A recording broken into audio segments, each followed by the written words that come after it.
Hello, hello, bonjour, good morning, Dr. Moeti.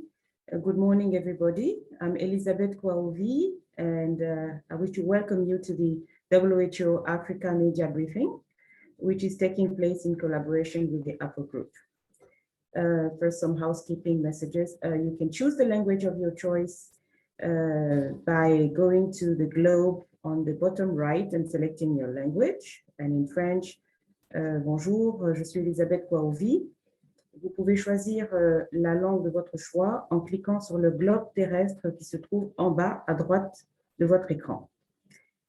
Joining us today from Brazzaville, Congo is Dr. Matshidiso Moeti, WHO Regional Director for Africa. And Dr. Moeti, I will now let you introduce the other panelists as well as provide us an update on COVID-19 in the region.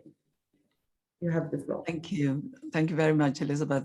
Good morning and good afternoon. Bonjour, bon dia, to everyone joining this press conference, where we'll be looking at COVID-19 treatment capacities in African countries. For this conversation, I'm very pleased to welcome Professor Dai Ka, who is an infectious and tropical disease expert and member of the treatment pillar of the COVID-19 task force in Senegal. I'm also happy to welcome Dr. Norbert Njeka, the Director of Drug-Resistant TB and HIV at the Department of Health in South Africa and team leader for COVID-19 case management. Our panelists will tell us about how their countries are ramping up treatment capacities as part of readiness for a resurgence. On the African continent, there have now been more than 4.8 million COVID-19 cases, and 131,000 people, sadly, have died. In the past week, 74,000 new cases were reported, an increase of 9% over the previous week. We're seeing rising cases in South Africa and in countries like Uganda and Namibia, and cases have increased abruptly in 8 countries, including Sierra Leone, Guinea-Bissau, and Nigeria in the past 7 days. We've seen how COVID-19 can quickly overwhelm health systems that are not equipped to manage a surge in cases, so critical care capacities remain vitally important. Since the start of the pandemic, supplies worth $123 million have been shipped to African countries through the UN Supply Portal, which is coordinated by WHO. These include around 3,700 oxygen concentrators, 1,300 patient monitors, and 700 ventilators, with 300 more in the pipeline. These investments have gone a long way in building capacities to manage moderate and severe COVID-19 cases.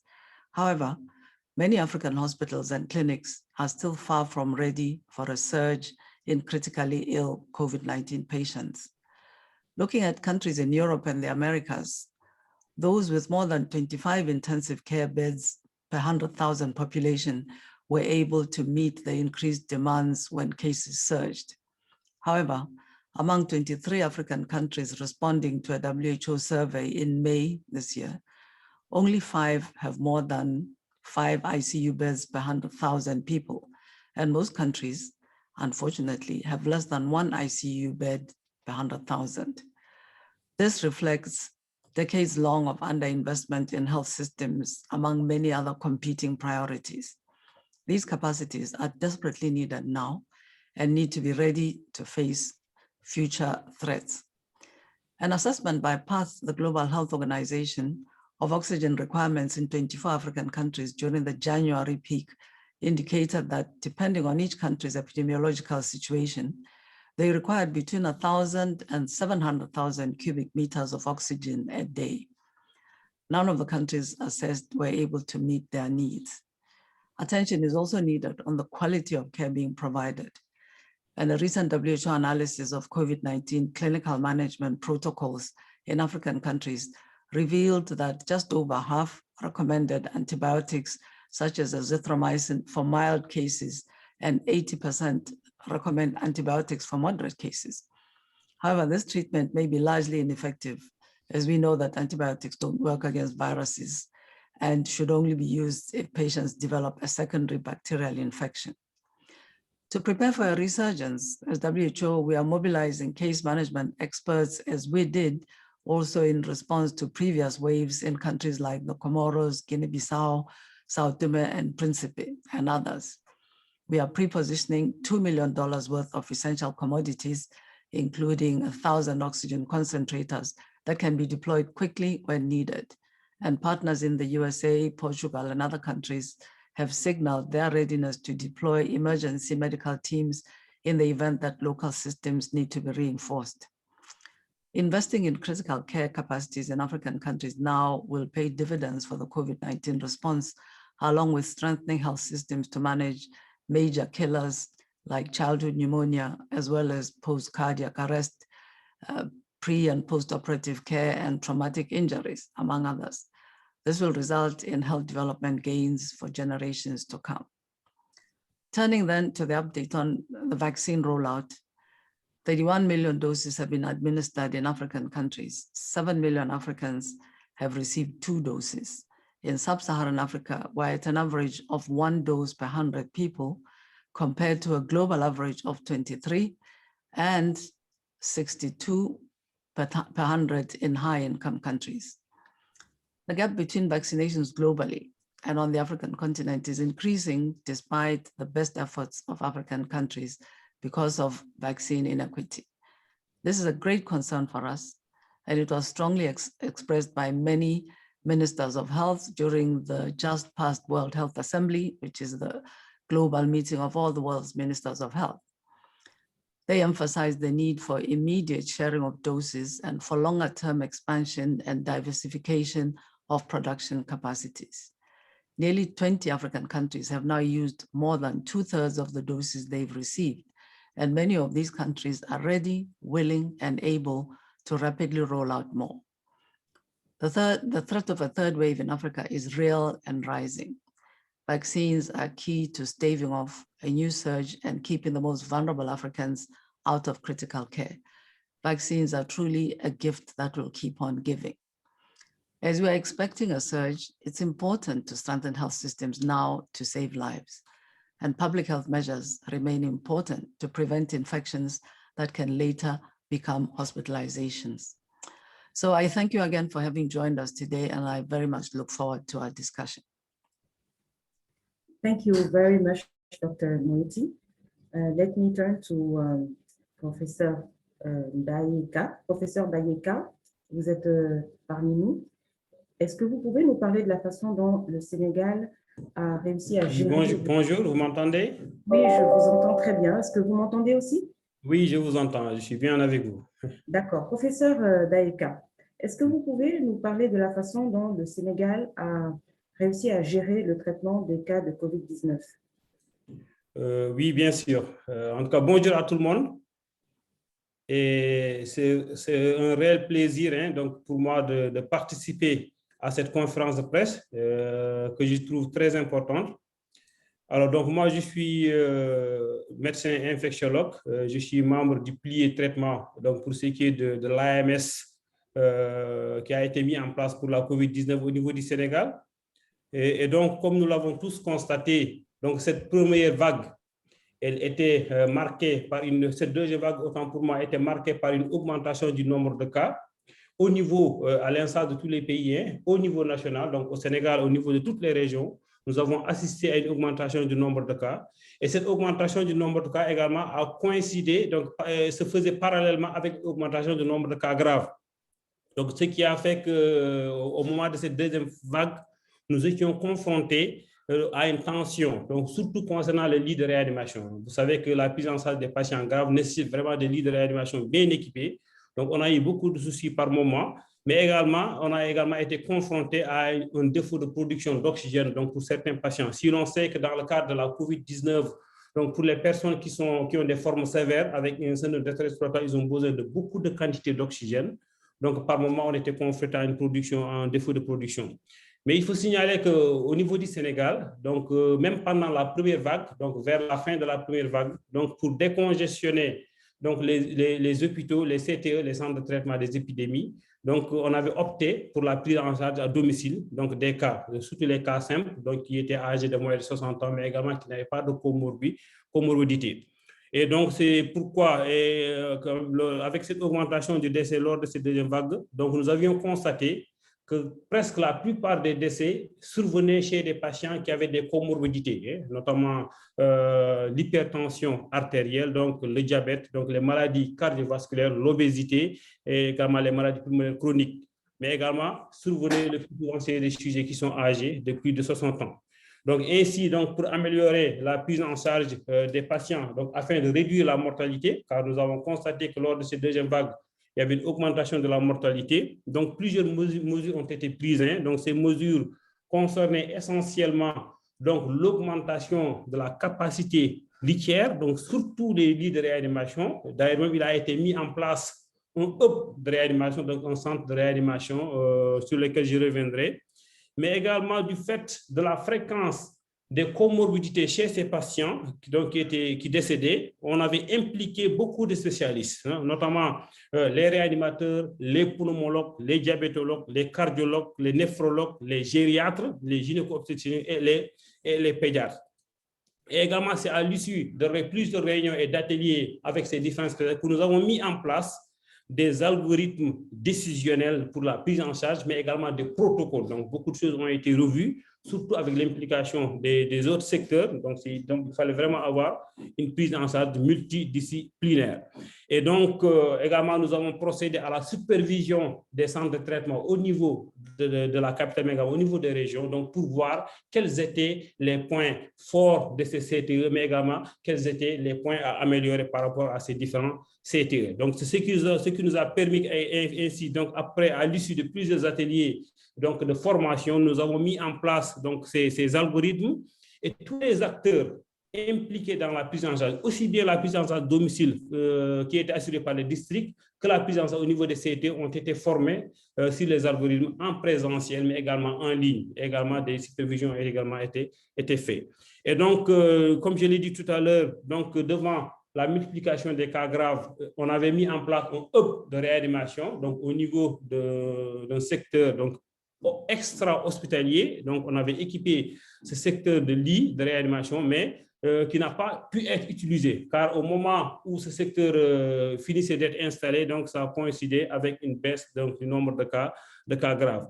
Alors maintenant, concernant l'impact de ces mesures qui ont été prises, il faut noter qu'il est un peu difficile vraiment d'analyser cette situation, parce qu'en fait, au moment où on a mis en place ces algorithmes, au moment où on a impliqué les différents secteurs de la prise en charge, donc ça a coïncidé avec une diminution du nombre de cas au niveau de tout le pays, donc également diminution du nombre de cas graves.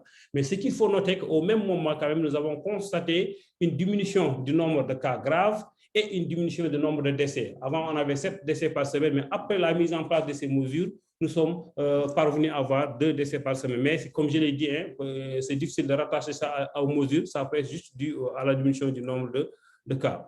Et donc avec cette première vague, donc, ce que nous avons vraiment appris comme leçon, c'est surtout l'importance de mettre en place des protocoles, mais surtout les partager. Parce qu'on s'était rendu compte qu'il y avait des protocoles, mais au niveau périphérique, ces protocoles n'étaient pas partagés chez les prestataires. Mais également, l'importance d'impliquer plusieurs spécialistes. C'est vrai qu'au début, il y avait que les pneumologues et nous, infectiologues, qui nous chargions, et les réanimateurs, qui nous chargions de la prise en charge des patients. Mais on s'est rendu compte que du fait de la présence de comorbidités, on sait que ce sont ces comorbidités même qui sont responsables parfois des décès et qu'il fallait impliquer donc les autres secteurs. Mais également l'importance, la nécessité d'orienter de manière régulière, donc organiser des séances d'orientation, de formation pour la prise en charge, le renforcement des ressources humaines, parce qu'on a eu beaucoup de soucis également pour les ressources, notamment les réanimateurs, donc c'est une denrée rare donc dans nos pays, notamment au Sénégal, et surtout en périphérie, nous savons que la plupart des réanimateurs sont concentrés à Dakar, alors que dans les régions où on a des centres de traitement, vraiment c'était difficile d'avoir des réanimateurs. Mais également insister sur l'équipement de tous les centres de traitement et assurer une production qui est suffisante en oxygène, et essentiellement également, il faut relever le plateau technique au niveau de tous les centres de traitement. Alors maintenant, actuellement, nous assistons au niveau du Sénégal nous assistons à une baisse. Donc, on a une tendance baissière du nombre de cas. Donc, effectivement, nous avons aussi une tendance baissière par rapport au nombre de cas graves. Cependant, donc, du fait que le virus circule toujours parce qu'on a beaucoup de cas communautaires, donc quand même pour éviter qu'il y ait une nouvelle flambée, notamment une troisième vague, il faut vraiment renforcer la surveillance à tous les niveaux, notamment au niveau pour assurer une détection rapide. Il faut assurer une bonne prise en charge donc des cas, surtout à domicile. En fait, ce sont ces cas à domicile. S'ils ne sont pas bien pris en charge, c'est eux qui vont disséminer la maladie au niveau de la communauté. Également, donc, il faut à ce niveau-là insister sur les mesures de PCI pour limiter la dissémination. Il faut également assurer un bon suivi des contacts, parce qu'actuellement, c'est ce qui a fait défaut lors de la deuxième vague, c'est surtout ça, donc il n'y avait pas un bon suivi des contacts, et également assurer une bonne couverture vaccinale, surtout pour les personnes à risque. Actuellement, au niveau du Sénégal, nous commençons à vacciner, et au total, nous avons 2,6% de la population sénégalaise donc, qui est vaccinée, et malheureusement, ça traîne un peu donc, pour la vaccination. Et je pense qu'il est important d'insister là-dessus et de sensibiliser la population par rapport à la maladie, mais également par rapport à l'importance de se vacciner et de respecter les mesures barrières, notamment le port de masque et la distanciation physique. Madame, ce sont les quelques éléments que je voulais, j'espère que je n'ai pas trop tiré en longueur, que je voulais partager avec vous pour ce qui est de la prise en charge des cas au niveau du Sénégal. Merci beaucoup. Merci, merci infiniment, professeur Daïta, pour cette mise à jour de la prise en charge de la COVID-19 au Sénégal. I'm turning now to Dr. Norbert Njeka. Dr. Norbert Njeka, are you with us? Dr. Njeka? Yes, I'm back online. I'm sorry. Yes, Dr. Njeka, good morning again. Can you tell us about how South Africa is preparing for a possible resurgence in COVID-19 cases? Yeah, so thank you so much for the question. That's a very important question. I just want to say that we've had you know, a total of 1,675,013 cases notified as of yesterday. This is cumulative, and yesterday alone we had 5,782 cases diagnosed. There have been over 1 million tests done so far in South Africa. What I can say in terms of the report, the response, the state president and the Minister of Health are two key figures in this. And you can see that there have been a lot of briefings by the president himself, and it's been very, very interesting to watch. But also there are technical committees, including the National Corona Command Council, the incident management team, where I serve in as a team lead for case management, and key interventions have been identified regarding the response to pandemic. You'll agree with me, governance and leadership is critical. Medical supplies, port and environmental health, epidemiological report and response, facility readiness. So this is some of the area, but more importantly, also risk communication and community engagement, infection control, occupational health, and issues around human resources. We have 3 provinces already that look like they're in the 3rd wave. The one is like they were still on the 2nd wave. They never really finished their 2nd wave. So one could also say that 4 provinces are experiencing significant increase in terms of cases. One is plateauing, but there's been like 20% comparing to previous weeks. Comparing the 3 epidemics, the 3 waves, it looks like when what we noted using the 7-day moving average. So we compare the number of cases found like every 7 days, and we check whether there's increase or not. If there's 10% increase, that alert level 1. If we get 20%, level 2, and so on and so forth. So what we noticed is that with the first and the second and even the third wave, when we are around to 12 to 13 days past the mark of 2008 cases per day, then you'll take like 25 days to 26 days I mean, you take like 13 days to reach 5,000, and an additional 26 days will take you to a mark of 10,000. You know, daily would pass that. Our first wave peak was like 12,000 a day. The second one was almost 20,000. And we're not sure. This one is starting more or less the same. 13 days ago, we passed our 2008 cases mark. Yesterday, we had more than 5,700 cases for one day alone. And this is mainly one province, Gauteng, that is doing this, that is giving more cases. Now, in terms of preparation, what we're doing really is to talk to our provinces, because we learned that despite early interventions, you get cases to increase at some point. These lessons learned from the first and the second wave, probably due to speculation. Some people say poor adherence to isolation, quarantine guidelines. At some point, people just get fatigued and they stop. They start to not adhere to non-pharmaceutical interventions, but also a lot of people have gone back to work during this period. So these are some of the factors that made it that perhaps we get the waves coming. And what we decided really learning from all this is that we need to increase community screening and contact tracing and have active and informed use of epidemiological data, community engagement, and the risk-adjusted strategy. But we're also looking at issues of strengthening health system. That's why we went to provinces precisely to prepare this. And we had workshop to identify key monitoring indicators to track a resurgence, because it's very important to know when is it happening before it even happens, so that you could start making plans.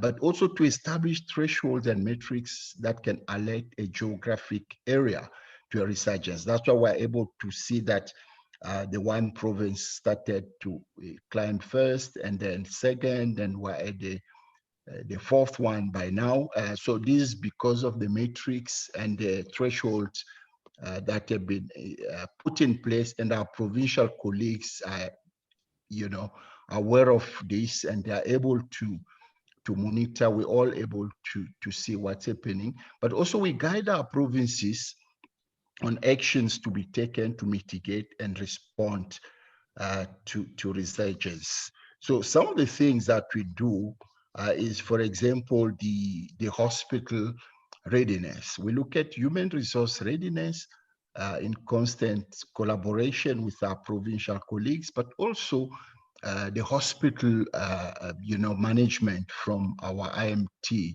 because we got several work streams depending on the key intervention areas.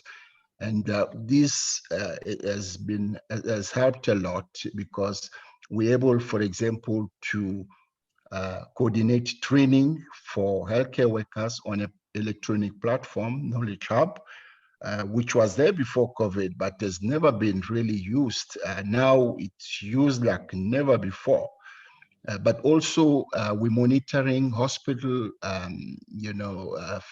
functionality in terms of availability of beds, both for COVID and non-COVID, and ICU bed. We monitor all that. We monitor availability of ventilators, but more importantly, we also monitor the oxygen utilization at facilities, both private and public sector. We now have an electronic system to manage oxygen, which has been taken up by 50 hospitals in the country, which is very, very exciting. And we hope that this will grow to include other facilities. But I must point out that regarding oxygen, we do have hospitals with bulk supply and those who use cylinders. The one with bulk supply, our suppliers, Afrox, is able to see it centrally, electronically. And as soon as this drops to like 50% of utilization of the total stock, then they will replenish. But the one with cylinders is a bit difficult. We provided a calculator for usage depending on type of patients and the usage, so it changes from time to time, but it's up to the hospital to identify the need and order. So that's critical in terms of oxygen, in terms of availability of bed. It is communicated so that people will know in terms of referrals. They would know where to refer patients for COVID and so on and so forth, depending on the severity of the disease. You know, we use mostly high flow nasal oxygen. A lot of patients require that, but sometimes they need intubation and ventilation and all that. So guidelines are being revisited. We have a committee that reviews the evidence in terms of what to use, what not. You know, can we use chloroquine or not? Can we use steroid or not? So all those things, we get information as a incident management team, and we relay information on the ground, and we monitor. Whenever there are problems, we call experts, we interview them electronically, and we're able to reach our colleagues. So this is, in a nutshell, how we preparing for the third wave. Like I said, a few provinces looks like in the middle of a third wave, but probably, I hope not, but it looks like experts have indicated it also, that the rest of the other provinces will follow, and we might experience higher volumes, and we're getting ready for that. One of the elements that we also learned, and we've been preparing particularly, is the question of other services, essential services like TB services, HIV services, maternal, child and women's health, for example, family planning, immunization. We learned that with the second wave, some of those were nearly collapsed, and we're trying to maintain at least essential services with the third wave. Thank you so much for the question. Over, Chair. Thank you so much, Dr. Norbert Njeka, for this comprehensive update of the situation in South Africa. Now we have heard from all our panelists, ladies and gentlemen from the press, it's your turn to ask questions. And to do this, please use the question and answer function on the Zoom platform. Remember also, when asking your question, to provide the name, your name, and the news organization you represent, so that you can have your question asked live or through me. We also have with us a certain number of experts. We have Dr. Richard Mihigo, Coordinator Immunization and Vaccine Development Program at the WHO Regional Office for Africa. We have with us Dr. Tierno Balde, Deputy Incident Manager, and Dr. John Apia Adabie, WHO Case Management Expert. All of them are here to answer your questions. Without too much further ado, we'll give the floor, first of all, to the members of the press who would like to go live. And we have Laurie from AP. Laurie, are you on the call? I am. Can you hear me? Yes. Great. This is for anybody who is expert in the vaccine development and distribution. You had talked a little bit earlier today about the inequity of vaccine distribution and manufacture, and I'm wondering if there are any specific decisions that you think could have been made or should have been made differently to avoid this in the past year, moments that you thought were key, and also whether you think that what can be done in the short term given production constraints. So this question is directed to Dr. Moeti. Yes, or anybody, I understand you said there were others on the panel Sure. who are also involved in that, in the vaccine distribution. So anybody who's really an expert in this. Okay, let's turn first to Dr. Moeti, and she will tell us if someone needs to add to her answer. Dr. Moeti. Okay, thanks very much. Thank you, Laurie, for that question. I think, to be fair, we need to acknowledge this has been a quite unprecedented situation, which has involved all countries in the world, literally, and decisions have been made as countries are adjusting, first and foremost, to their own situation, trying to plan ahead for this experience, which has never been held before. And things have evolved, and this is where we are now. I think one of the best decisions that was made was to establish a multilateral platform for assuring or working towards equity of access to vaccines, from what we've learned from previous serious situations, including HIV, for example, access to antiretrovirals, which was a big challenge. But as we saw, as the situation evolved, individual countries, some of whom had invested in the development of vaccines, had to make decisions and balance the needs of their own populations and the needs of the world at large, because we've said many times that as long as some people are vulnerable, then the whole world remains vulnerable. Perhaps decisions might have been made to look at ensuring that the COVAX, this platform that was established, was supported, financed more actively. I believe that recognition of the limitations of manufacturing capacity for the whole world's needs might have come sooner. Not that it would have led to decisions to develop production capacity. This could have come sooner, I think, but also it could then have led to decisions about dose sharing early, so that we could have countries more equitably moving along together in having access to some of the supplies. I think all that we can say is that it's good to be flexible and to adjust as we see the situation evolving. And we very much appreciate the decisions that are emerging now among the higher income countries, the announcement by President Biden, the announcement by the EU in terms of sharing larger quantities of doses. What is needed, for example, for the African situation, is really significantly more doses than are currently being released as donations to emerge sooner. I think this experience has been a very good one on which the world can learn and base for the next time in order for this faster action towards equity.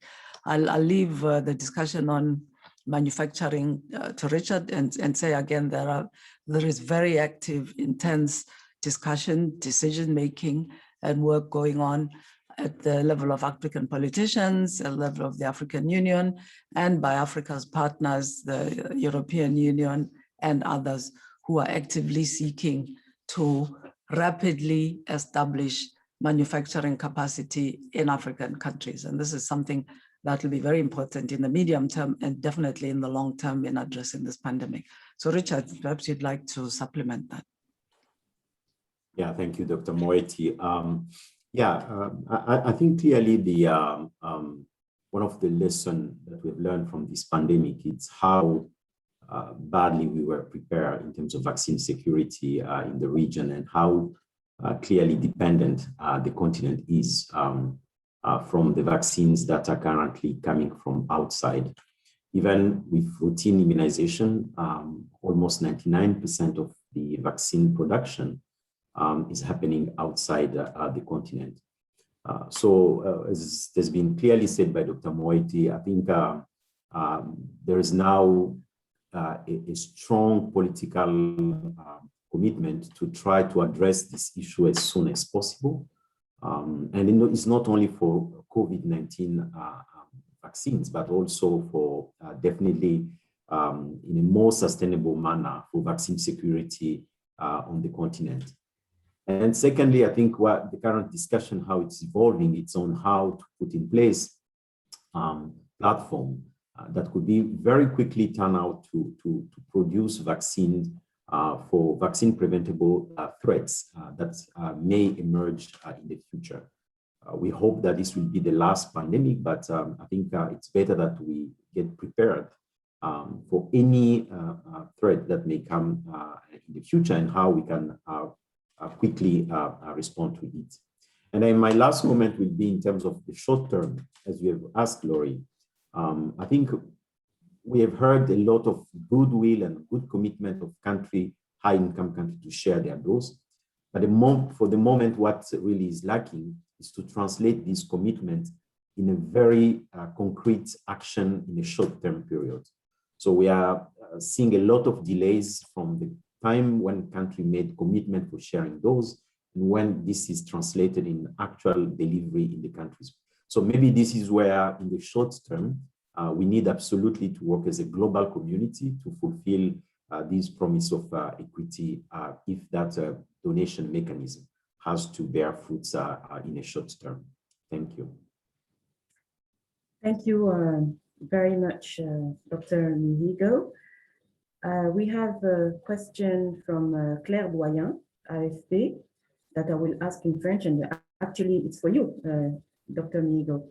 Après les difficultés d'approvisionnement que nous avons constatées, notamment avec le cas de l'Inde, une deuxième vague de livraison de COVAX est-elle en route en Afrique? Question de l'AFP. Ok, merci Madame Kouaovi. Effectivement, nous sommes tous malheureusement encore en train de vivre cette situation de crise sur le plan de la chaîne d'approvisionnement au niveau global. Il existe bien entendu au niveau du mécanisme COVAX des pistes qui sont en train d'être explorées pour essayer de pallier à ces ruptures dans le short term possible. La première action, c'est effectivement ce que nous venons de discuter tout à l'heure, accélérer le point sur la distribution des vaccins des pays qui en ont plus vers les pays les moins nantis, c'est-à-dire traduire en concrète action les dons ou les processus de donation qui ont été faits pour effectivement que ces vaccins arrivent dans les meilleurs délais au niveau des pays. Deuxièmement, au niveau de COVAX, effectivement, il y a également cette diversification du portefeuille des vaccins. On a vu que jusque-là, COVAX était certainement hyper dépendant de AstraZeneca, produit à travers les Serum Institute India. Et aujourd'hui, nous avons des accords qui ont été conclus, notamment avec Moderna, Johnson & Johnson, Novavax, bien entendu avec Pfizer, mais en petite quantité, pour effectivement élargir le portefeuille des vaccins. Mais malheureusement, ces nouveaux accords ne vont pas se traduire dans un court terme, c'est-à-dire dans les semaines à venir, avec une augmentation des livraisons.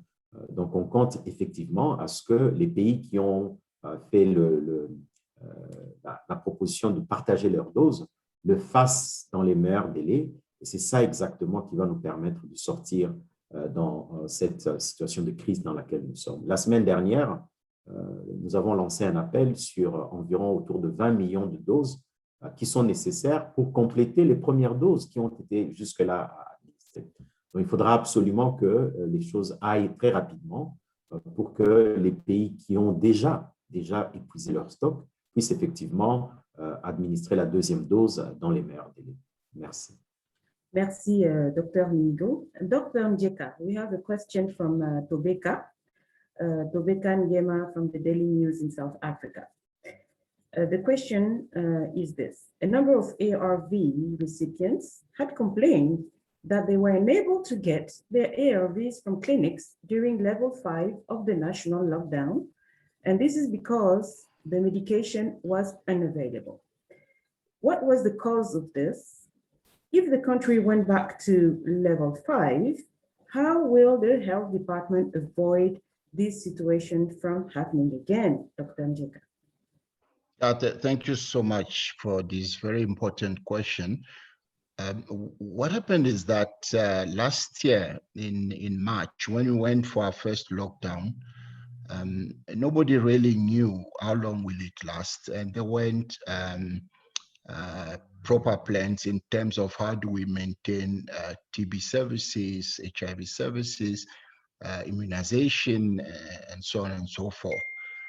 But much later, when we noticed that, for example, the case detection dropped 50% plus in some areas, we then asked provinces and districts to develop catch-up plans.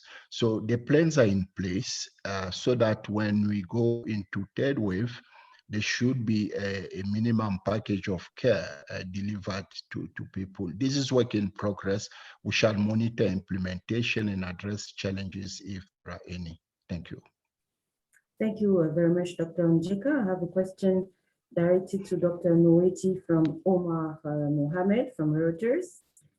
Dr. Moeti, what do you say to Africans who are fatigued by restrictions, but don't know when vaccines will reach them, while at the same time they are seeing a possible resurgence in their countries?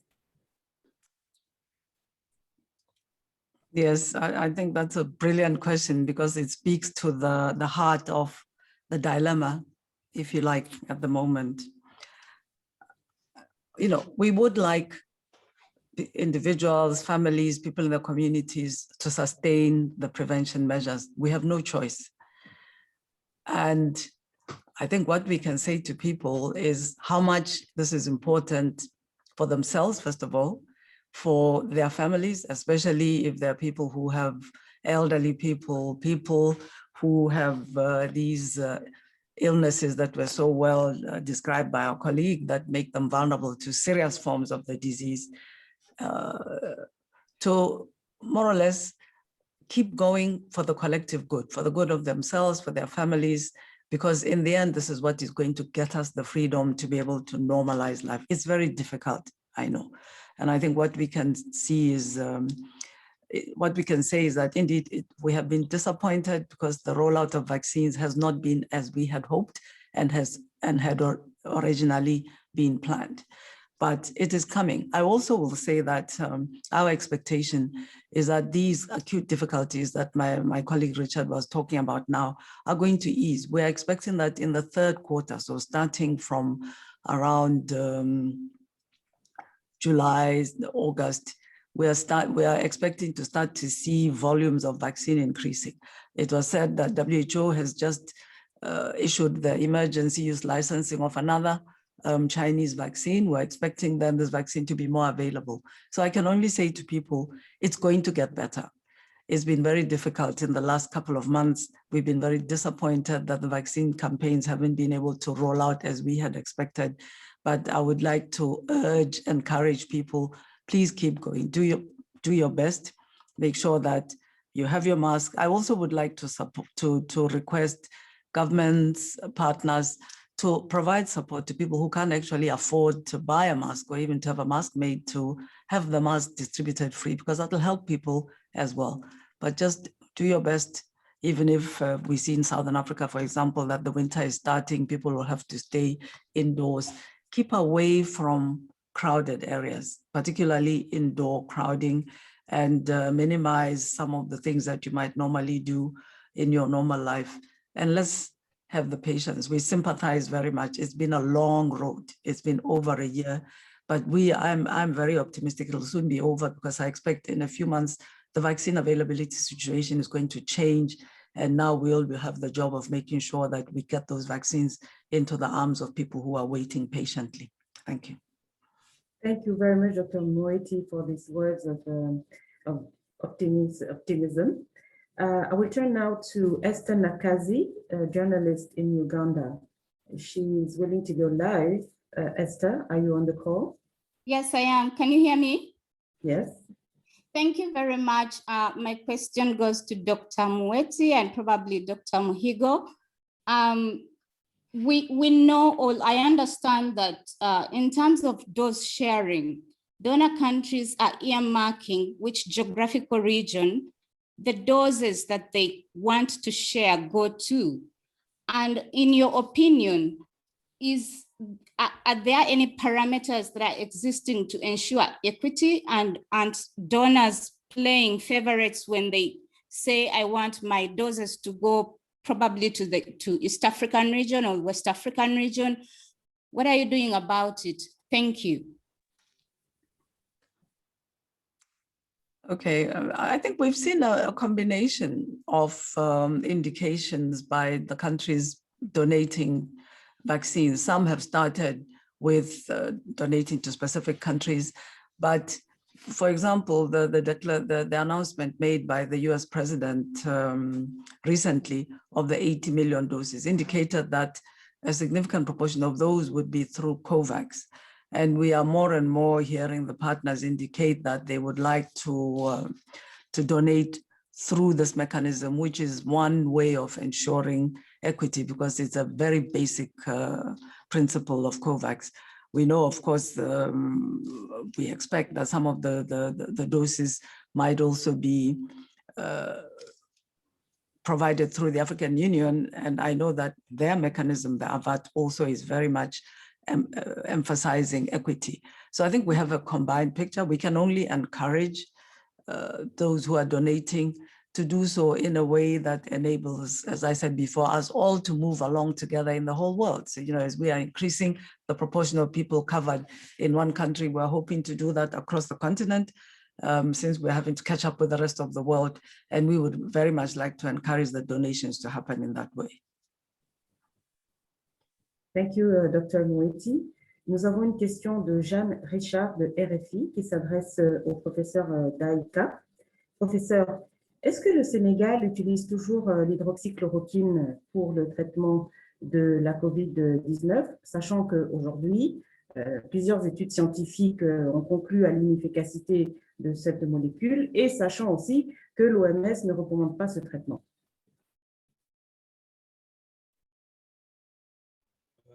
Allô? Oui. Je n'ai pas très bien entendu le début de la question. Oui, c'est une question de RFI de Jeanne Richard qui demande, est-ce que le Sénégal continue d'utiliser l'hydroxychloroquine comme traitement de la COVID-19, sachant d'une part que plusieurs études ont conclu à l'inefficacité de cette molécule et d'autre part que l'OMS ne recommande pas ce traitement? Merci beaucoup, madame, pour cette question fort importante. Effectivement, nous, dès le début de la pandémie, donc nous avons commencé à utiliser l'hydroxychloroquine. Et d'ailleurs, même, il y a un essai clinique donc, qui a été fait au niveau de nos centres de traitement, notamment au niveau de Dakar. Donc, cet essai qui concernait l'hydroxychloroquine et l'azithromycine, donc ce n'est pas uniquement l'hydroxychloroquine. Et donc, effectivement, cet essai, quand même, nous avions des résultats préliminaires. Et d'ailleurs, même l'article a été soumis dans les revues pour publication, donc qui avait juste montré quand même pour les formes modérées que ça pouvait diminuer la durée d'hospitalisation. Mais actuellement, au niveau des CT, il faut noter que pour les formes graves, c'est-à-dire que regroupe les formes sévères et les formes critiques, on n'utilise pas l'hydroxychloroquine. Également, pour ce qui est de la prise en charge à domicile, c'est-à-dire les patients qui sont suivis dans les maisons, qui ne peuvent pas bénéficier d'électrocardiogramme, donc ces patients ne doivent pas donc bénéficier d'utiliser l'hydroxychloroquine. Donc c'est surtout chez les patients modérés et donc qui bénéficient d'abord d'un électrocardiogramme. S'il n'y a pas de contre-indication, on les met sur azithro associé à l'hydroxychloroquine. Mais pour les formes graves et les formes sévères, la prise en charge repose essentiellement donc, sur la corticothérapie, donc, qui est recommandée par l'Organisation mondiale de la santé, notamment la dexaméthasone, mais également l'oxygénothérapie et le traitement anticoagulant selon les cas. Merci. D'accord, merci infiniment, professeur. Next question is to Dr. Moeti. Dr. Moeti, this past weekend, South African President Cyril Ramaphosa indicated the positivity rate for COVID-19 tests in South Africa is around 11%. Can WHO respond to how concerning that particular figure is and how it compares to other African countries? and maybe other countries across the world? Is it possible to put that figure in context for us in terms of how worrying it is and how it compares globally? Okay, thank you very much for that, that question. I think WHO indicates that if a positivity rate is over 10%, that is a concern. It shows then that the identification of cases is indicating a high level of positivity in the population. So of course, in the case of South Africa, in a country where the cases are going up, and in a country where the testing is reasonably adequate, having a over 10% positivity rate is a cause for concern. It means that that really is then a situation where the positivity is significant. How does it compare with other countries? We've seen that overall, cumulatively in Africa, the positivity rate is around 10.4%, with about 33 countries we've seen test under 10% in the past 28 days. So for example, countries like Zimbabwe is at 2%, Nigeria 1.1%, although there the rate of testing might not be as high as it is in South Africa. Namibia, which is testing significantly, is at 18.2%. So that's really a cause for concern. A country like Argentina is at 33%. We've seen that some of the Latin American countries have been very severely affected, and with variants that are highly transmissible. The US is at about 3.3%. So this gives a range of situations that you can compare. Certainly 11% is cause for concern, particularly in a country which is doing a reasonable and quite high level of testing. Okay, thank you very much, Dr. Moeti. I forgot to say that that question was from AP, from Gerald Imre. Now, we have a question from Nathalie Mora Chinois to Richard. Richard, Dr. Mihigo, please, can you highlight for us the process of the rollout of the COVID-19 vaccines in Africa? That's one question.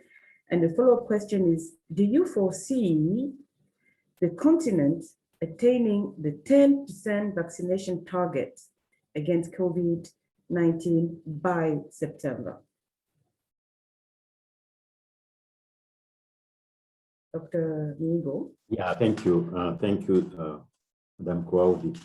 Well, I think we have seen a situation where we've come from a long way in the African region.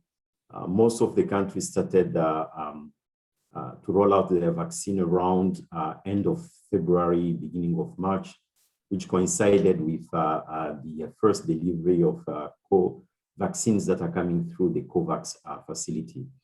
As of today, we have already 50 countries in Africa, and the last country being Burkina Faso that have received the country. And as of yesterday, Chad received also its country, bringing the number of countries to 51, by the way, in Africa that have now having vaccine. So quite a very good progress the last 3 months in terms of number of countries that are rolling out the vaccines. We have only now 3 countries that are remaining, which have not yet received the vaccines: Eritrea, Burundi, and Tanzania. Of those 51 countries that have received the vaccines, we have around 48 million doses that have been distributed across Africa, and 31 million doses that have been already used, which brings us around the 65% of the doses that have been administered on the continent. So quite a very good progress from where we came from.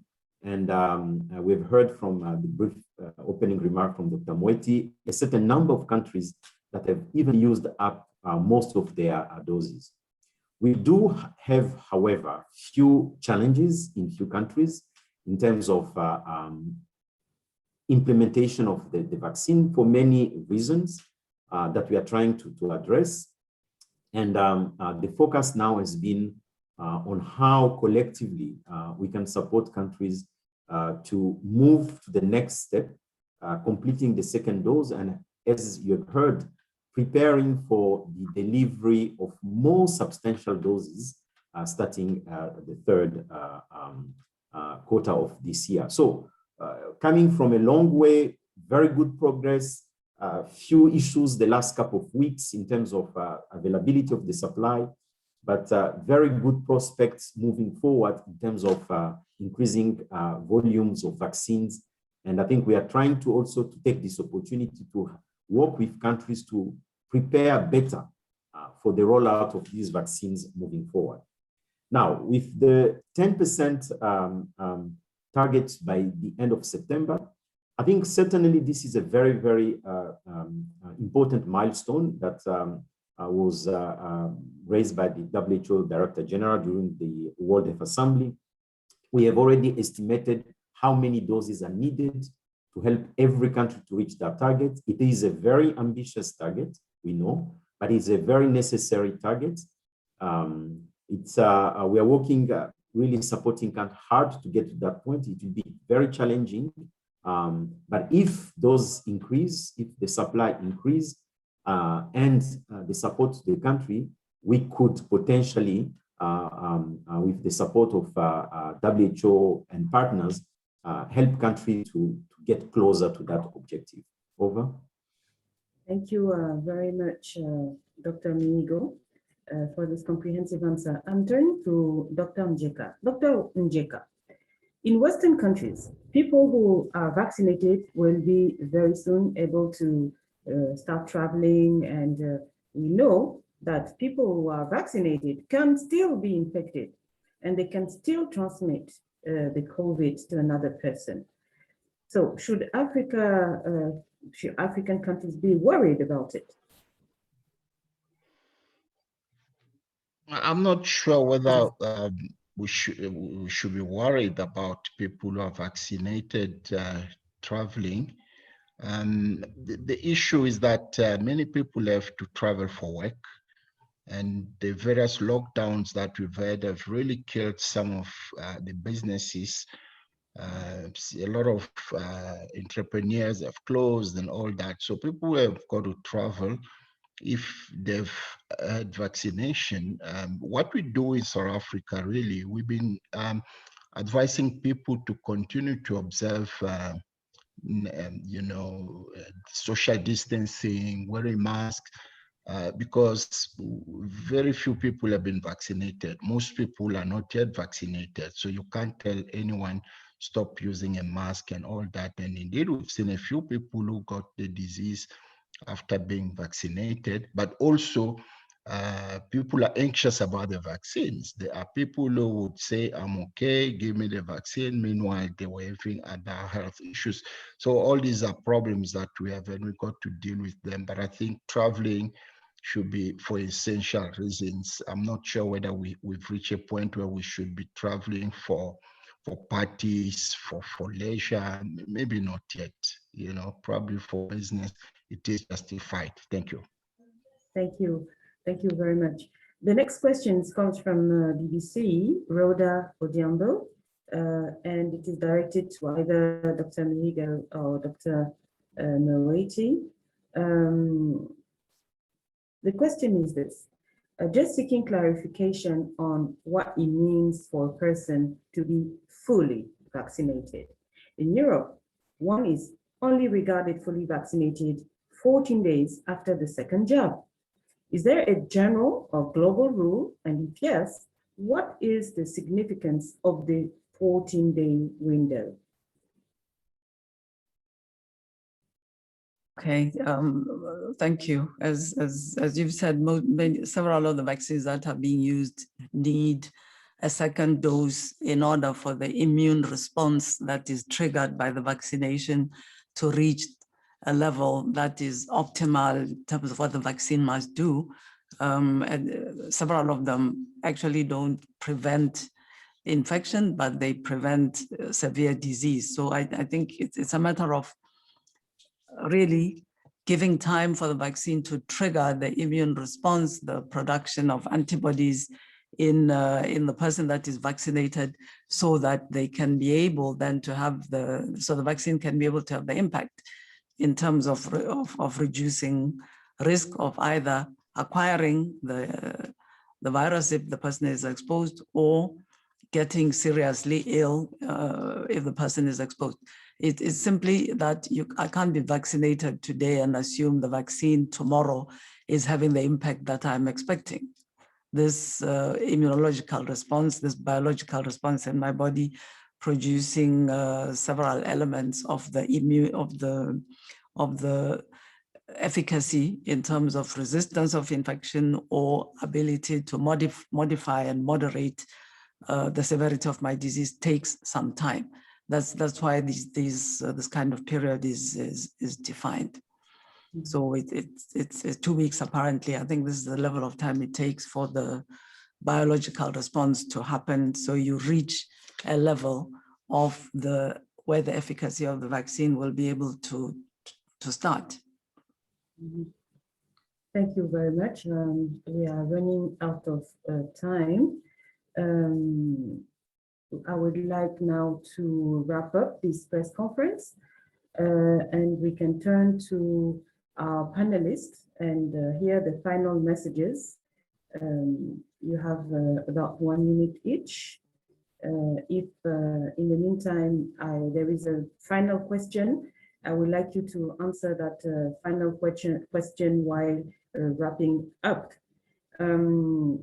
I would like for Dr. Moeti, for example, in the wrap up, if you can reply to that question. What about the COVID-19 virus variants that are currently circulating in Africa? What about the efficacy of the vaccines that are currently available in Africa against these variants that are circulating? And if you could, Dr. Moeti, answer this question while wrapping up. Thank you very much. Okay. Yes, there are several variants circulating in African countries, as they are all over the world. So these variants have just recently been renamed by WHO. So we've had for some months in a combination of countries, so the Alpha, the ex-UK variant, the Beta, which is what we used to be calling the South African variant, and the Delta, the variant that's circulating in India, that have been circulating, that are circulating. The latter has just started more recently circulating in African countries. And the efficacy of the vaccine is varied. Certainly there was data from a small survey indicating from that AstraZeneca vaccine's efficacy against the Beta variant was reduced, but particularly in terms of severe, mild illness, although it was thought it probably would be effective against severe illness. Our impression overall is that more data is still being gathered, but the vaccine efficacy against the variants is adequate for them to be used. So we would like African countries to continue to use the vaccines that are available. Certainly the AstraZeneca vaccine, there is some hesitancy in some of the countries that have a high level of circulation of the Beta variant. And luckily there are other vaccines that are coming on board that will be available. I think the most important thing is to continue to collect the data and continue to study this efficacy of different vaccines, and fortunately to be able to have the choice for countries to use the vaccine that is optimally efficacious based on the variants that are circulating in that country. And then if this is my chance to say a concluding statement, I would like to, first of all, thank the journalists who've joined us. Thank very much our two panelists for sharing perspectives, particularly from the case management point of view.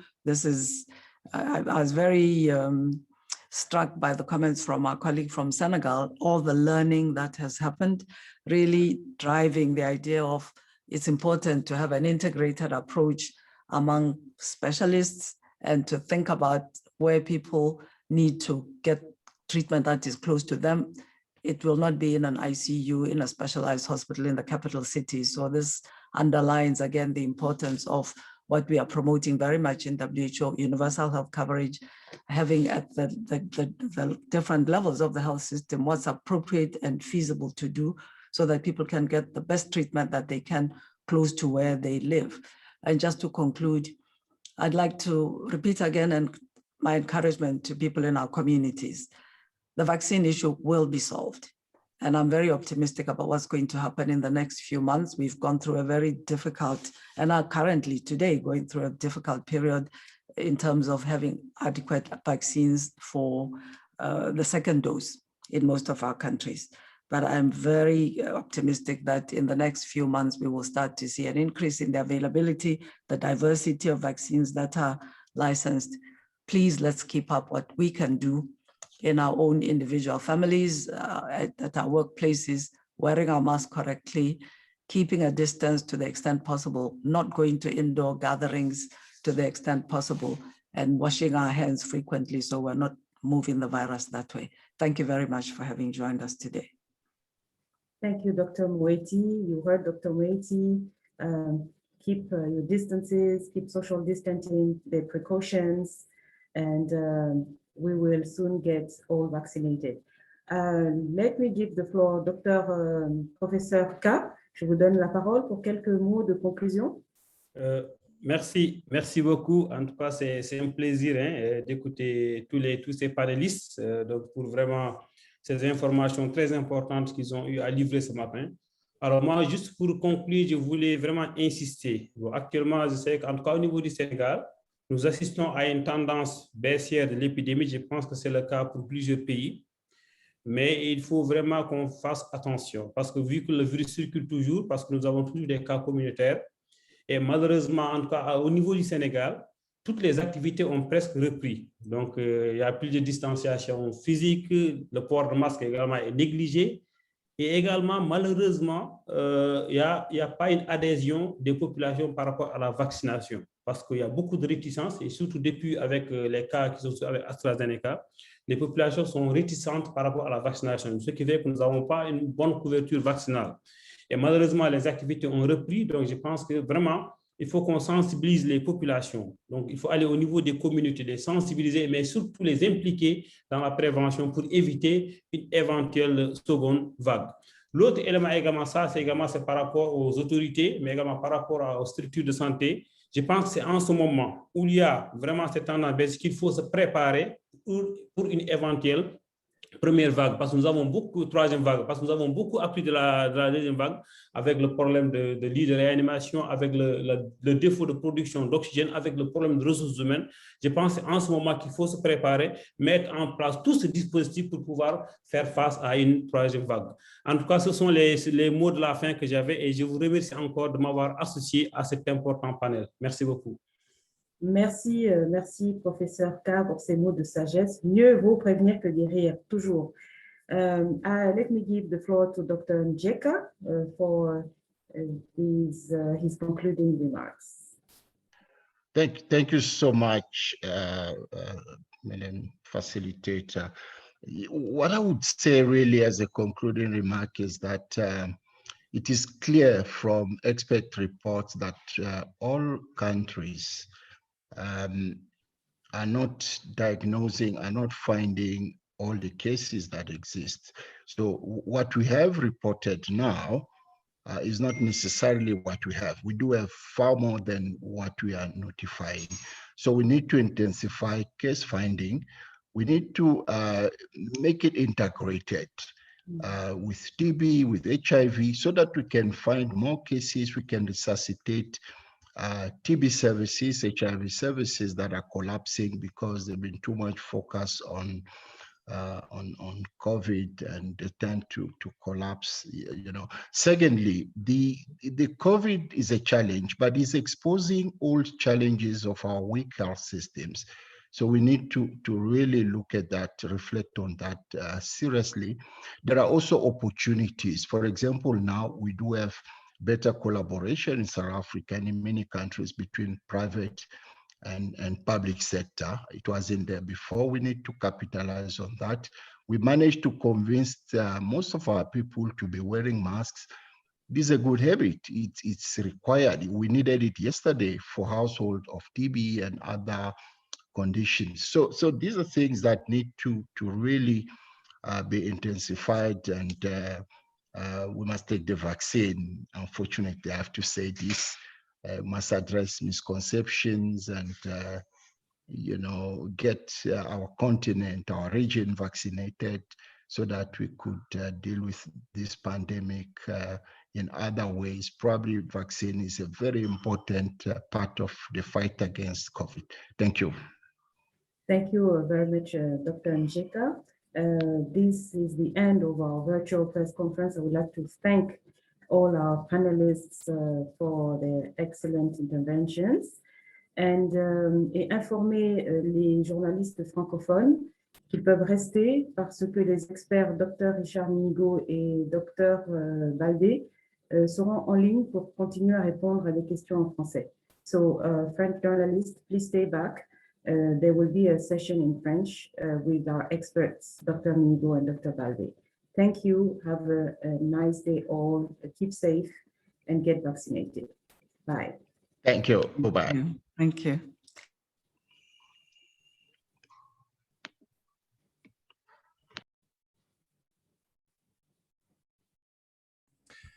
Oui, bonjour, merci beaucoup. Bonjour pour cette partie en français exclusivement de la conférence de presse au cours de laquelle nous allons essayer de répondre à un certain nombre de questions. Nous en avons beaucoup qui nous viennent de plusieurs pays du continent africain. Pour répondre à ces questions, comme il a été dit, nous avons le docteur Mihigo, qui est le coordinateur du programme de vaccination et de la mise au point des vaccins au bureau régional de l'OMS pour l'Afrique, ainsi que Dr Baldé, qui est le chef de l'équipe des partenariats opérationnels.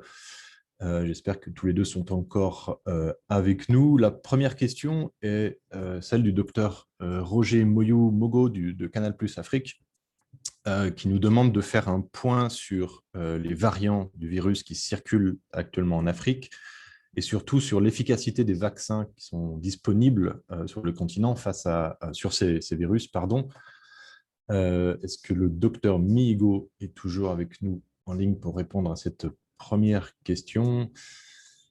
Docteur Mihigo, oui, êtes-vous là? Oui, bonjour. Bonjour. Bonjour. Avez-vous entendu la question ou voulez-vous que je la répète? Non, je vous ai suivi. Je me suis connecté avec mon téléphone. Je crois que ça devrait aller. Très bien, ça marche très bien. On vous entend très bien. À vous. OK. Voilà. En ce qui concerne les variants, effectivement, la première chose, c'est que l'OMS, depuis 2 jours, a adopté une nouvelle nomenclature en classifiant ces différents variants sous une appellation standard au niveau international, alpha, bêta, delta, notamment en commençant par le variant alpha qui a été en premier identifié au Royaume-Uni, bêta, le variant identifié en Afrique du Sud, etc. Alors, les données de séquençage, de surveillance, de séquençage génomique que nous avons au niveau de la région africaine montrent qu'effectivement, la plupart de ces variants sont en circulation dans les différents pays africains, et notamment le variant bêta qui a été détecté en premier en Afrique du Sud, y compris le variant alpha détecté ou le variant de Kent au Royaume-Uni. Et les vaccins que nous avons actuellement ont une certaine efficacité, je dirais, variable à travers ces différents variants. Nous avons une petite étude qui avait été menée en Afrique du Sud de manière spécifique concernant le variant bêta, qui a démontré qu'effectivement, l'efficacité, par exemple, du vaccin AstraZeneca contre ce variant était fortement diminuée dans la prévention des formes légères et modérées. Mais il est vrai que cette étude n'était pas planifiée à donner des réponses par rapport aux formes sévères et graves, mais également l'étude n'avait pas inclus les personnes âgées dans cette cohorte. Mais de plus en plus, il y a des données qui commencent à émerger sur notamment les autres vaccins, que ce soit AstraZeneca, que ce soit Johnson & Johnson, le vaccin de Novavax, et qui tous tiennent à démontrer que ces vaccins protègent en tout cas contre les formes graves et surtout l'hospitalisation et prévient les décès. Et je pense que c'est ça peut-être la chose la plus importante. Si ces vaccins peuvent prévenir, même en cas de circulation des différentes variantes, les formes sévères et l'hospitalisation, c'est l'objectif pour le moment premier. Et nous allons continuer ce processus de surveillance génomique au niveau de la région pour être sûr que toutes les variantes futures pourraient être détectées à temps. Et nous menons actuellement des études de vaccine effectiveness pour essayer de voir dans la vraie vie comment est-ce que ces vaccins effectivement performent, comment est-ce qu'ils protègent éventuellement contre ces différentes formes de variantes. À vous.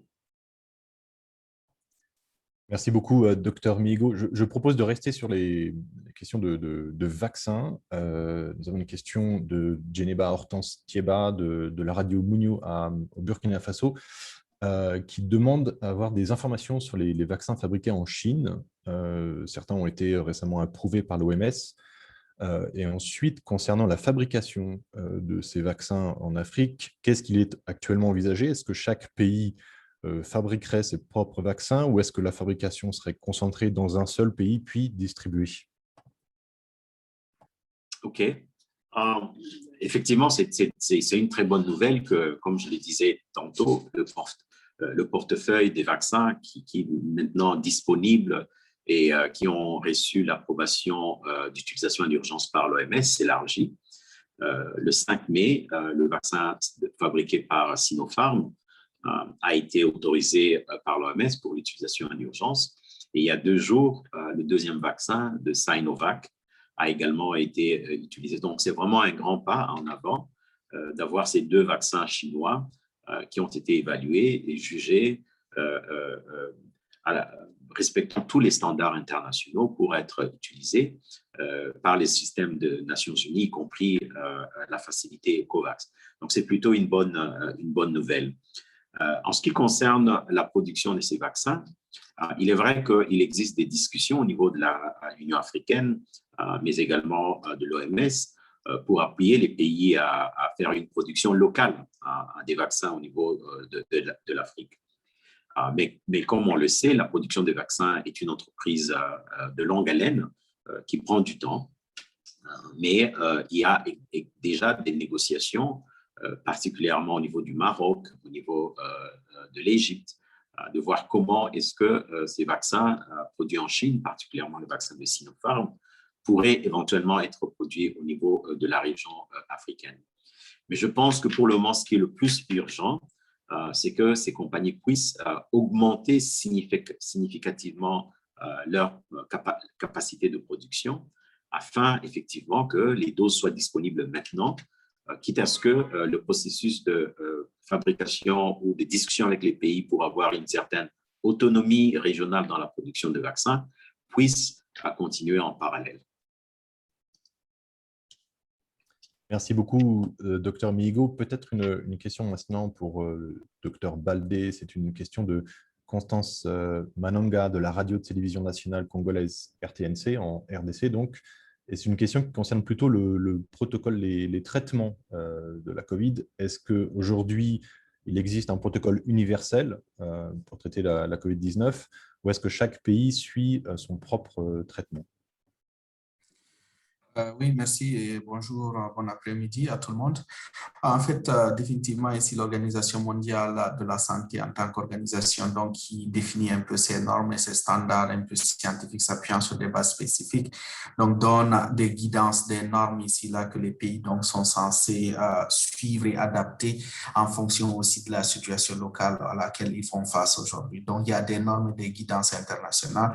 Tout à l'heure, on a entendu le collègue du Sénégal qui nous a donné l'exemple, par exemple, exemple, de ce qu'ils utilisaient pendant un certain temps et après qu'ils ont changé aujourd'hui, donc pour la prise en charge donc, des cas sévères et puis des cas graves aussi donc, de COVID-19, donc avec l'utilisation donc, des corticostéroïdes en association avec certains antibiotiques.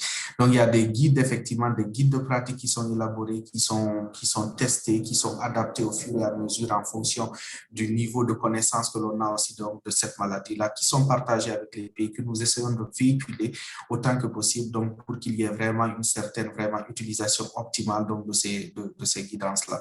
Donc oui, des normes et des standards existent aujourd'hui, donc pour les différents types donc, de maladies, de stages en fait de maladies, que si c'est des cas simples, des cas donc modérés, des cas sévères, encore donc des cas très graves. Mais clairement, donc, il y a une base qui existe là, notamment pour les cas sévères, par exemple, pour l'utilisation de ces corticostéroïdes, couplée donc avec l'utilisation aussi d'une certaine antibiothérapie, avec l'oxygénothérapie évidemment, donc la ventilation qu'on appelle, pour pouvoir améliorer donc les chances de survie et les chances donc de guérison des différents patients donc, qui sont atteints par la COVID. Donc, mais une fois de plus, la science, elle n'est pas figée, c'est quelque chose qui évolue, donc qui est adapté en fonction aussi à des réalités des variants. Le docteur Migo vient d'en parler, les variants, le docteur Mouiti en parlait tout à l'heure. Il y a plusieurs variants qui circulent, donc nous sommes en train d'apprendre, mais nous sommes là, nous accompagnons et nous travaillons les pays afin de pouvoir donc avoir les meilleures formules thérapeutiques pour soigner les patients. Merci et à vous. Merci beaucoup, Dr Baldé. Nous avons maintenant une question de Jeanne Richard de RFI qui demande des précisions sur les pays qui n'ont pas encore de vaccin. Alors, peut-être Dr Migo qui peut répondre à cette question. Pourquoi n'ont-ils pas accès au vaccin? Est-ce que c'est eux qui les refusent? Et si oui, pourquoi? Et j'ajoute à cette question une question de Constance Maninga de la radio-télévision congolaise qui demande s'il est envisagé de changer de vaccin dans le portefeuille de COVAX, sachant qu'AstraZeneca connaît des petits problèmes d'acceptation. Vous pouvez reprendre la dernière question de Maninga. La dernière question concerne le COVAX. Vous avez commencé à en parler. Est-ce qu'il est envisagé de changer dans son portefeuille, changer de vaccin, sachant que AstraZeneca semble assez peu accepté? Mais la première question concernait donc les pays qui n'ont pas encore reçu de vaccin et pourquoi? Non, très bien. Comme je l'ai dit, nous avons aujourd'hui, et d'ailleurs fort heureusement, 51 pays en Afrique qui ont déjà commencé ou reçu des vaccins, le tout dernier étant le Tchad, qui ont reçu des vaccins de Sinopharm hier. Donc, il nous reste uniquement 3 ou 4 pays. Donc, nous avons le Burundi, l'Érythrée et la Tanzanie. Et il y a également ce que nous appelons communément la République sahraoui démocratique qui n'a pas encore de vaccins également. Alors, pour ces 3 pays en particulier, les raisons sont diverses. Nous avons la Tanzanie qui, effectivement, après toute une longue période où le pays n'avait pas voulu rejoindre l'initiative COVAX, nous avons eu des développements très positifs ces derniers jours où le pays a accepté les conclusions d'un comité scientifique qui a été mis en place par la nouvelle chef d'État. C'est un nouveau développement que nous avons salué de manière très positive. Et je pense que tout porte à croire que le pays va effectivement aller de l'avant et rejoindre l'initiative COVAX. Nous sommes en pourparlers avec la Tanzanie et éventuellement commencer à administrer les vaccins dans les meilleurs délais.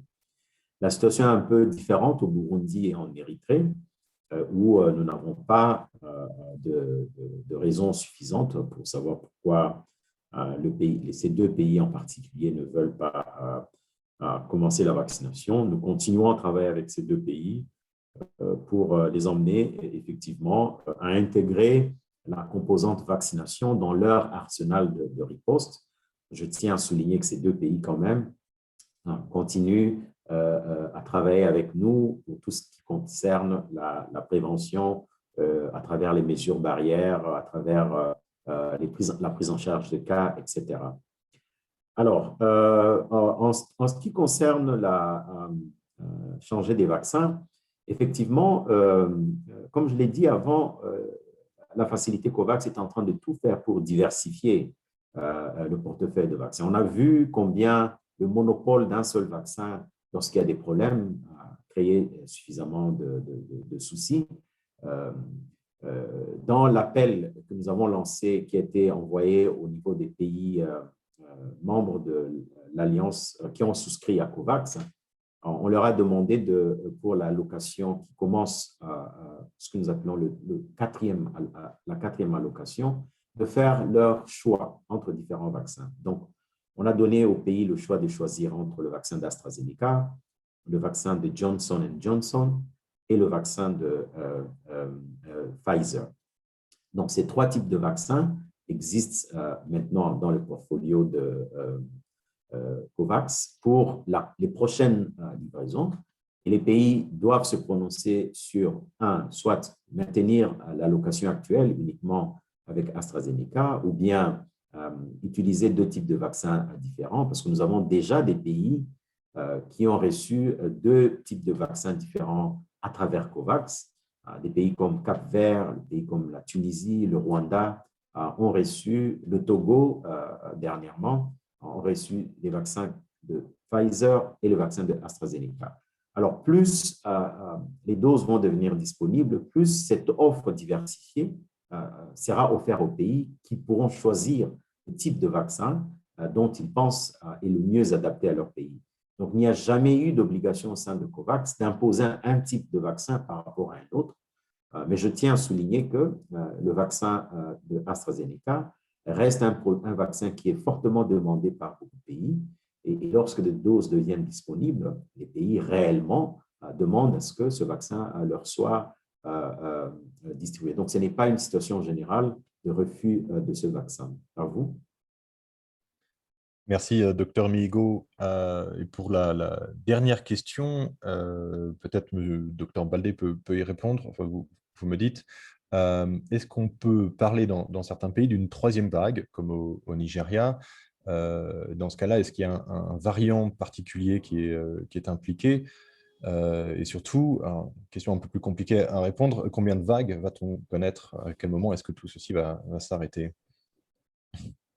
Docteur Baldé, peut-être ou... Baldé peut commencer, oui. Oui, absolument. Absolument, c'est ça. Merci beaucoup pour la réponse. Effectivement, je pense qu'on suit toute l'évolution de la situation des nouveaux cas de COVID, donc avec beaucoup d'attention dans l'entièreté de la région. Comme le docteur Moïti disait tantôt, là, actuellement, ce que nous avons observé donc une augmentation quand même assez importante donc, de cas de COVID dans environ 14 pays, donc qui nous préoccupent actuellement. Donc, je ne vais pas vous les lister ici entièrement, mais clairement, donc, il y a une augmentation importante donc, de ces pays. Et même autour, par exemple, de ces derniers jours-là, on a vu vraiment une augmentation de près de 30% donc, de cas dans des pays comme en Sierra Leone, en Guinée-Bissau, dans le Nigeria aussi. Donc, mais c'est par rapport à de là où est-ce qu'on vient. Donc, on voit cette augmentation importante qui est là actuellement, donc que nous sommes en train donc, de suivre, que nous sommes en train de pouvoir comprendre et investiguer davantage et accompagner les pays et voir dans quelle mesure est-ce que les actions concrètes peuvent être prises là pour les accompagner. Et comme on l'a dit tout à l'heure, toute cette réponse-là, elle doit être vraiment comprehensive, peut-être holistique, si je puis me permettre ainsi. Donc, en tenant compte de tous les différents piliers, donc que l'on surveille très bien, que l'on fasse du contact tracing, que l'on puisse faire isoler les cas, que l'on puisse prendre en charge donc les cas à différents niveaux, dans les différents niveaux donc des systèmes de santé. Mais en même temps aussi, on comprend qu'il y a ce contexte-là actuellement donc fatigue qui est là. Donc, tout cela sont des événements aujourd'hui qui ne nous aident pas beaucoup. Mais par contre, je pense que l'appel qui a été lancé par la directrice régionale donc pour pouvoir accroître les efforts autant au niveau des communautés qu'au niveau donc des États, qu'au niveau des professionnels pour pouvoir faire face donc à cette augmentation importante là. Je pense que c'est quelque chose d'utile et je crois qu'on a réussi jusqu'à maintenant de pouvoir sauver la région et de faire ce travail collectif là pour répondre donc à la pandémie donc dans notre région. Je crois que ces efforts là devraient être continués. Donc peut-être le docteur Mihigo pourrait compléter mon point de vue. À vous et merci.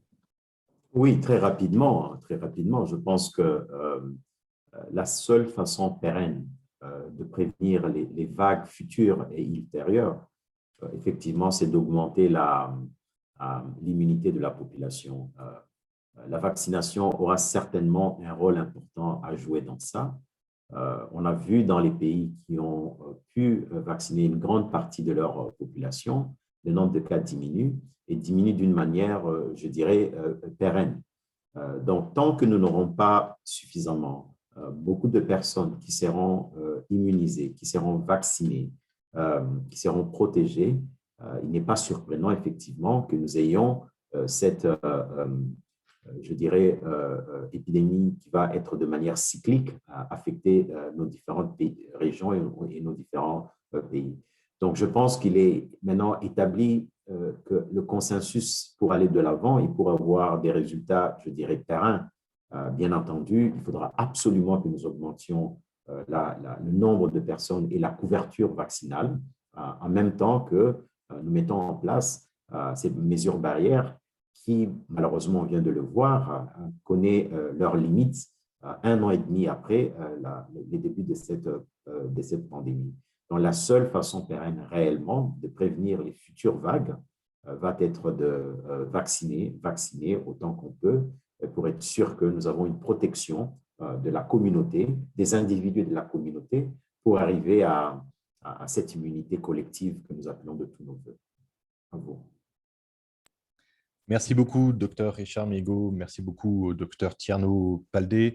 Et enfin, merci beaucoup aux nombreux journalistes qui sont restés avec nous pour cette partie en français de la conférence de presse. Nous vous donnons rendez-vous donc la semaine prochaine, même endroit, même heure. Merci beaucoup. Okay. Au revoir. Merci, au revoir.